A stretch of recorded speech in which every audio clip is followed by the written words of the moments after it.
લખન દરબાર.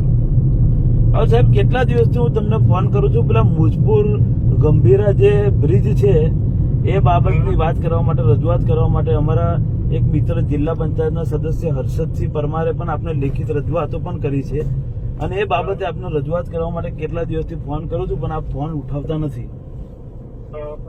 હવે એ બાબતે આખો બ્રિજ એકદમ ખલાસ હાલતમાં છે સાહેબ, આખા બ્રિજની હાલત ખસ્તા છે, અને કેટલા બધા દિવસો થઈ ગયા હજુ કોઈ કામગીરી થઈ જ નથી.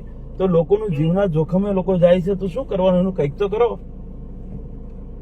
અમે ફરીથી દરખાસ્તનું રિમાઇન્ડર આપ્યો કે ભાઈ આ બ્રિજ તાત્કાલિક અમને નવો કરી આપો, કે આનું સ્ટ્રેન્થનિંગ ચાર્જીસ કરો. કોને તમે મોકલ્યું? કોને મોકલ્યું તમે? મેં મારા એફસીઆરને મોકલી આપ્યું છે ફરીથી. અરે પણ સાહેબ આવું ના હોય. તમે હે અને એ અમારી ડિઝાઇનમાંથી ઓછી ડિઝાઇનની ટીમને બોલાવી છે.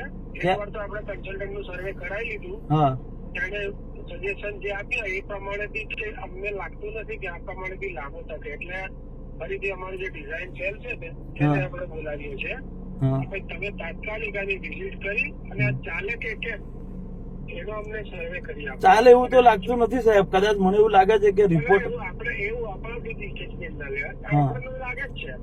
હે અમને એક કન્સલ્ટન્ટ આપણને તો લાગે જ છે કે હવે નહીં કાઢી શકે સમય. હા, પણ એવું પેપર પર જોઈએ, એટલે આપણે ડિઝાઇન વાળાને પણ સાહેબ કેટલા બધા દિવસોથી આવ્યું હોય તો કઈક એનો બીજો રસ્તો કાઢો. આટલા બધા દિવસ આપણે રાહ થોડી જોયા કરવાની. કયા ડિપાર્ટમેન્ટ? ગુજરાત ગવર્મેન્ટમાં પણ ફોન કર્યો. હે બ્રિજ છે એને મારે તાત્કાલિક બંધ થોડી કરાય. અરે બંધ ના કરશો, પણ તમે કઈક ને કઈક એ લોકોને એવી રજૂઆત કરો કે આ તો અર્જન્ટ બેસિસ પર કરવું પડે. આમાં થોડી રાહ દેખ્યા કરે. આપણે લખ્યું છે, આપણે અર્જન્ટ બેઝ પર જ કીધું છે. હા, હવે પાછા પેલા મંત્રી બદલાઈ ગયા તો પાછી તમારી પ્રોસેસ લાંબી થઈ જશે.